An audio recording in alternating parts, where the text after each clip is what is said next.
এটা কি এটা হচ্ছে টার্কিশ ফ্রুট সালাদ আর এগুলা তো আমাদের বাংলাদেশের এটা সবাই জানে।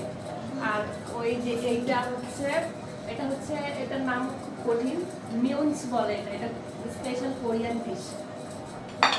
আর হচ্ছে যেটা আমি জর্দা পোলাও দিয়ে করছিলাম এটা একদম মানে স্পেশাল হচ্ছে মেক্সিকান এটা।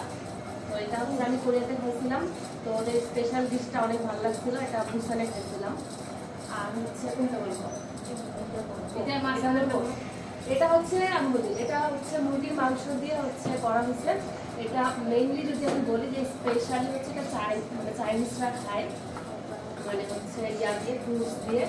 আর হচ্ছে এইটা এটা বলি এটা, হ্যাঁ এটা হচ্ছে টার্কিশ একটা ওরা ডেজার্ট হিসেবে এটা ইউজ করে, সব খাওয়ার শেষে এটা খায়।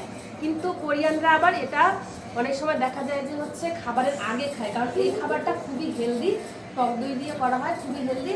আগে খাইলে দেখা যায় হচ্ছে গ্যাসের সমস্যা থাকে না। যদি আমরা বাঙালিরা বলি না যে গ্যাস্ট্রিকের প্রবলেম হয় অনেক রিচ ফুড খাইলে, তো এই খাবারটা আগে খাইলে আর কি গ্যাস্ট্রিকের প্রবলেম হয় না। আর এটা দই দিয়ে হচ্ছে করা হয়েছে। এটা মেইনলি নেপালিয়ান ফুড, কিন্তু এটা ম্যাক্সিমাম মানে খুব বেশি হচ্ছে ইউএসএতে ইউজ হয়। ইউএসএ প্রত্যেকটা ভাইয়া আপু যখন হচ্ছে মানে ভাইয়া ইউএসএ এই ফুডটা খুবই বেশি চলে, গরুর মাংস দিয়ে হচ্ছে মানে মিষ্টি দই দিয়ে করে। আর এটা তো হচ্ছে কলিজা, কিন্তু আমরা নর্মালি বাংলাদেশে হচ্ছে এমনি কলিজা খাই, বাট হচ্ছে কোরিয়ানরা যখন কলিজা রান্না করে তখন কলিজার উপর হচ্ছে ক্যাপসিকাম প্লাস হচ্ছে ওই যে পটেটোটা আছে মানে আলুটা, ওটা আর কি ভাজে তারপরে হচ্ছে দেয় এই যে। আর হচ্ছে ওরা ওটার সাথে আর কি বুটের ডাল অথবা যে কোনো কিছু একটা দেয়, তো আমি এর জন্য হচ্ছে এখানে বুটের ডালটা আর কি ভর্তার মতো করে দিচ্ছি।